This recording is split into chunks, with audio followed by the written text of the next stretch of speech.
Kausapin po natin ngayon Attorney Nery Colmenares, Legal Counsel ng mga drug war victims. Attorney Colmenares, magandang gabi po sa inyo. Ay, magandang gabi, Pinky, at sa viewers po. Siguro let's make it clear, let's clarify this issue tungkol po doon sa prosecution, kung totoong okay sa prosecution yung hiling na interim release kay dating Pangulong Rodrigo Duterte? Well, siyempre, hindi pa natin narinig ang prosecution at hindi natin alam kung totoo yon. Claim pa lang yun ng defense. Pero kung totoo yung claim ng defense, klaro doon sa kanilang claim mismo na ang prosecution ay hindi absolute yung pagpayag. Ang sinabi ng prosecution doon, merong dapat mga obligasyon o mga kondisyon kung sakali man siyang mag-apply ng interim release at nasa Annex A nga daw ng kanilang application. Pero kaagad-agad, kinontra naman ulit yan ni Attorney Kaufman. Ang sabi niya, well, counter namin itong Annex B. Ibig sabihin, hindi siya sang-ayon doon sa obligasyon na sinasabi ng prosecution din sa kanya.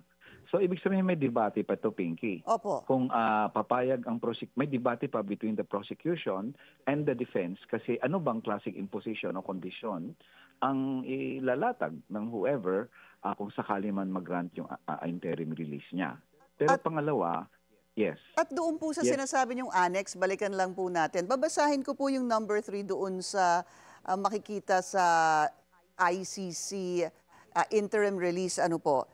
It says that since then, and since the Chief Prosecutor's leave of absence, the prosecution has confirmed its non-opposition to the interim release to redacted, state party, etc.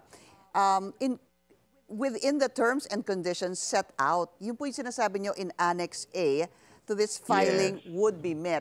Pero dahil nga po may Annex A na hindi po natin alam kung ano yung nakapaloob doon sa Annex A, ay meron din pong Annex B na hindi din natin alam kung anong nakapaloob po doon. Yes, except that sabi ng Duterte lawyers, hindi muna kami papayag doon sa Annex A. So, ibig sabihin, hindi pa nila sinusunod yung kondisyon ng prosecutor. Ang kondisyon na naman ng prosecutor, sige, hindi kami mag-oppose, basta sundin nyo itong mga imposition at kondisyon na sinasabi namin sa Annex A.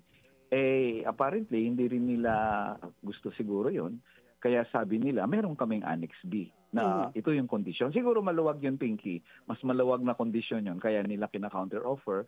So, hindi ibig sabihin absoluto na o tapos na ang laban, kumbaga as far as the prosecution is concerned, at hindi niya na i-contest ito. Ang lumalabas po, papayag kami sa interim release provided sundin itong aming gustong mga kondisyon.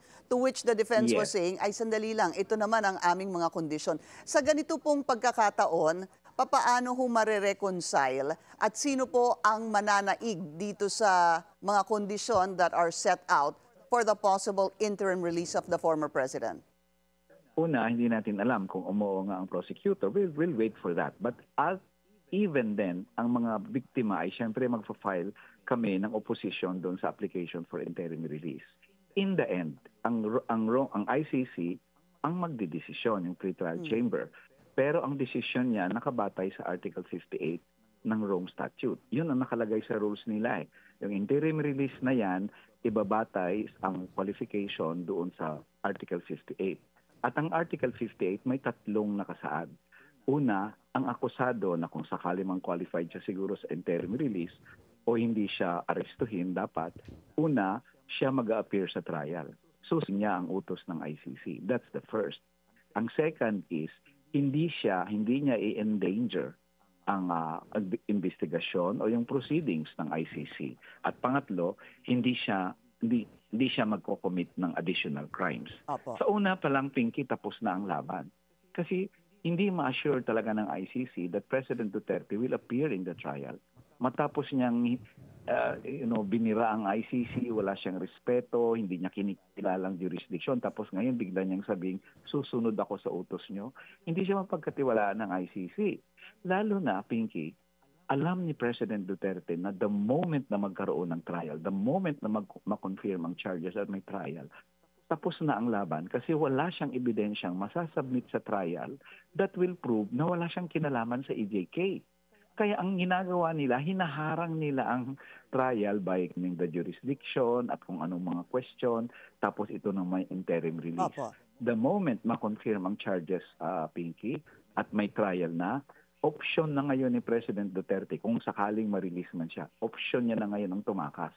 And Tat- he has the resources and the opportunity to do that at hindi niya ma-fulfill, syempre, ang number one criteria ng interim release. Pero na magiging mag-appear sa stricto court. po sila dyan, di ho ba, attorney? Sakaling pagbigyan po itong interim release dahil po yung receiving country, yung papayag po na kumupkop kay dating Pangulong Rodrigo Duterte will also be liable na manatili po ang dating Pangulo doon at sundin set forth yung mga kondisyon na kanilang siguro iseset. Ano po?